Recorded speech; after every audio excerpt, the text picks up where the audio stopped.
नमस्कार।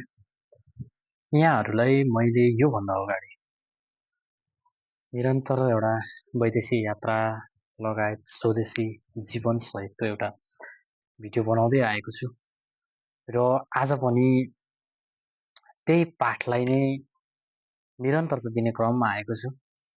तर एउटा थोरै फरक के त भन्दाखेरि एक स्टेप अगाडिको पाठ चाहिँ यो भाग 12मा देखिएछ। अनि त्यो भएको कारणले चाहिँ अब यो एउटा पाठ छ जुन एउटा छुट्टै पाठ छ, त्यो पाठ पनि यहाँहरूलाई भन्न जाँदैछु। ऊ गएको 11 महिना भएको थियो। 11 महिना भएको थियो। त्यस पछाडि घरमा उसले जहिले पनि श्रीमतीलाई फोन गर्दाखेरि, घर परिवारमा फोन गर्दा, समस्यामा छु म, केही समय पछाडि गएको ऋण तिरिसके पछाडि धेरै बोलाउँला, धेरै गफ गरौँला, दुःख सुखका पूरा कुराहरू एकअर्कामा सेयर गरौँला भन्दाखेरि श्रीमतीले सधैँ हुन्छ भनिरहेको थिइन्। अब ऊ ढुक्क थियो, मैले कति धेरै बुझ्ने श्रीमती पाएँ भनेर सधैँ हर्षमय जीवन बिताइरहेको थियो। अनि अब दिनभरि ड्युटीबाट आउँथ्यो, बेलुका रुममा सुत्ने बेलामा सम्झिन्थ्यो मेरो जीवनसाथी साह्रै असल र सहनशील स्वभावकी छिन् भनेर उसले जहिले सम्झिन्थ्यो। तर कारणवश त्यही 11-12 महिना कति भएको थियो विदेश गएको, 81 खबर के आयो भन्दाखेरि घर आउनु छिटो, छिटोभन्दा छिटो घर आउनु, म यहाँ तपाईँ हुनु भएन भने म बस्न सक्दिनँ भन्ने म्यासेज आउँछ उसलाई। त्यस पछाडि उसले भन्छ कि भर्खर त आएको छु म, केही समय त काम गर्नु पर्यो, ऋणै सकिएको छैन, म कसरी आउने, जसले मलाई विश्वास गर्नुभएको थियो उहाँहरूलाई विश्वास दिलाउनु पर्छ, जसले मलाई नराम्रो नजरले हेरेका थिए उनीहरूलाई मैले गलत साबित गराउनु पर्छ, म यतिखेर आउन सक्दिनँ, जसो जसो दुःख सुख गर्दै बस, अब 1 वर्ष पछाडि म आइहाल्छु भन्ने कुरा भयो। त्यो भइसके पछाडि उस फोनमा रुँदै रुँदै बोलिन्, धेरै निराश भयो। त्यत्तिकैमा पैसा धेरै थिएन, नेटबाट बोल्ने सिस्टम थिएन त्यतिखेर, थियो अलिक अब पैसावालाहरूसँग मात्रै, साधारण मान्छेहरूसँग थिएन। त्यस पछाडि श्रीमतीले भनेको कुरा सुनेर ऊ पनि एकदमै तनावग्रस्त भयो र त्यस पछाडि मनमा कुराहरू डोलाउँदै सुत्यो। त्यसको केही दिनमा घरबाट उसको दाजुको फोन आउँछ। उसको दाजु आइसक्नु भएको थियो, 1 वर्षमै आउनुभयो, 10 महिनामै घर फर्किनु भएको थियो। उहाँको पनि घरमा विशेष समस्याहरू परेर र त्यस पछाडि घर आए पछाडि दाजुले भन्नुभयो उसलाई, अब बुहारी छैन, बुहारी हिँडिसकी, हामीसँग छैन, अब उसको फाल्टै बाटो लिएर हिँडिसकी भन्ने खबर ऊ माथि आयो। केही भन्न सकेन, ठिकै छ अब जानु थियो भने जाओस्, अब केही छैन भन्यो।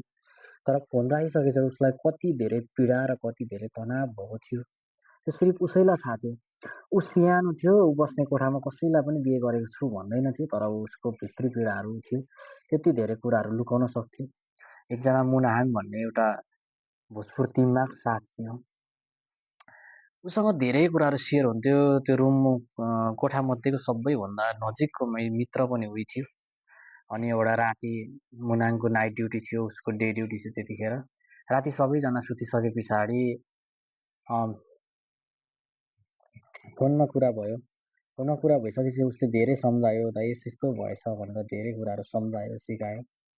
त्यस पछाडि उसलाई अत्याधिक तनाव भयो र पनि अब ठिकै छ भन्ने मन बुझायो। कतिपय कुरा पहिला उसँग बसेका, हाँसेका, बोलेका, उसले जीवनलाई यस्तो बनाउनुपर्छ भनेर देखेका सपनाहरू सम्झेर ऊ एकदम थकित थियो, आँखाभरि आँसु बोकेर बसेको थियो। र त्यत्तिकैमा केही दिन बित्दै गयो, धेरै तनाव लाग्न थाल्यो। अनि एकजना साथीकोमा गयो। साथीकोमा गएपछि त्योभन्दा अगाडि उसले कहिले पनि अल्कोहलहरू कहिले पनि लिँदैन थियो। साथीकोमा गयो, साथीकोमा गइसके पछाडि धेरै ढिपी गर्यो, खानुपर्छ भनेर धेरै सम्मान दियो, सबै कुरा मासुहरू ल्यायो, पकायो होइन। अनि त्यस पछाडि मासु ल्याएर पकाइसके पछाडि ऊ गयो, बसिरहेको थियो। एकजना रुमको साथीलाई लिएर गएको थियो अर्को क्याम्पमा। अनि 47 नम्बरमा बस्थ्यो ऊ, 38 नम्बर राइट साइडमा हो कि 39 नम्बर त्यस्तै गयो। त्यहाँ गइसके पछाडि धेरै ढिट गरेर उसको रुमको साथीले त खाएन।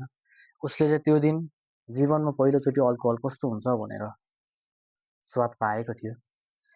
त्यस पछाडि जब अल्कोहलको नसा लाग्दै गयो नि उसको घरको पीडाहरू उसलाई थोरै कम हुँदै गयो। उसको त्यो बेलाको बुझाइमा के रहेछ भन्दाखेरि एउटा दुःखको साथी भनेको सबैभन्दा ठुलो चाहिँ यही रहेछ जस्तो पनि महसुस भयो। त्यस पछाडि त्यो दिन थोरै खायो, अर्को दिन थोरै खायो। बिस्तारै उसलाई अल्कोहल पचाउन सक्ने सामर्थ्य राख्न थालिसक्यो उसले। थालिसक्यो अनि त्यहाँबाट केही समय पछाडिबाट सिगरेट हुन्थ्यो, सिगरेट पनि पिउने र सिगरेटको धुवासँगै आफ्नो सपनाहरू उडेर गए जस्तो महसुस गर्थ्यो। त्यो पनि नभएर उसलाई धेरै ठुलो पीडा थियो र एउटा उसले के राख्यो भन्दाखेरि उसलाई फुटबलमा धेरै इन्ट्रेस्ट थियो। ऊ फुटबल यति धेरै लगाव थियो उसले ठाउँ पाएको थिएन के।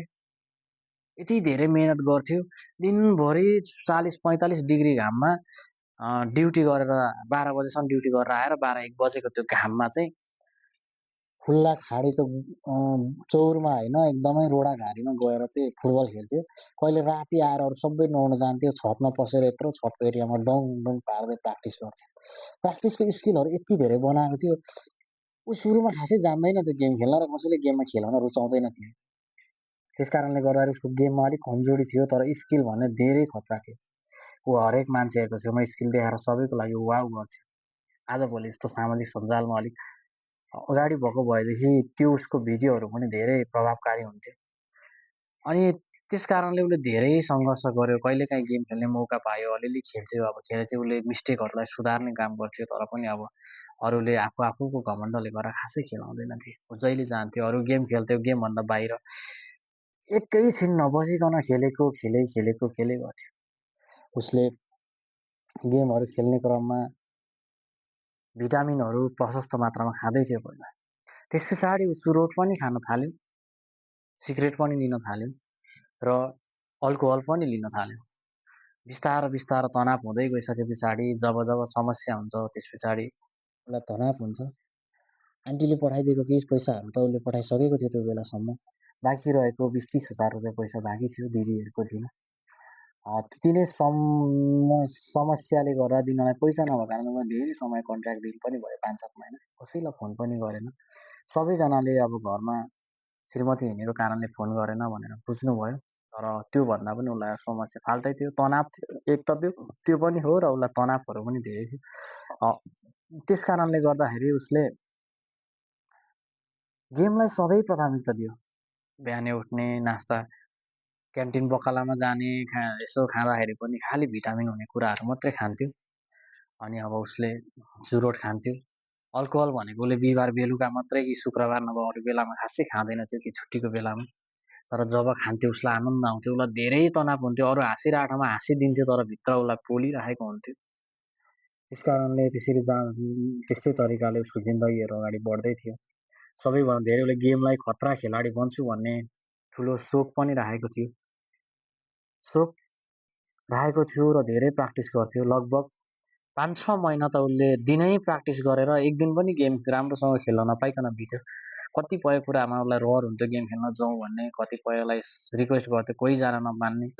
अनि उहाँ एन्ट्री गर्ने ठाउँ अलिक माथि 38 लेफ्टमै एउटा गेम हुन्थ्यो शुक्रबार, त्यहाँनिर गएर एन्ट्री गरेर पेनल्टी सुटआउटमा मात्रै निर्णय हुन्थ्यो। त्यस्तोमा पनि जाउँ भनेर आफ्नो पकेटबाट खर्च निकालेर 9जना साथीहरूलाई भेला गरेर लिएर जान्थ्यो। 9 साइजको गेम खेल्थ्यो त्यहाँ।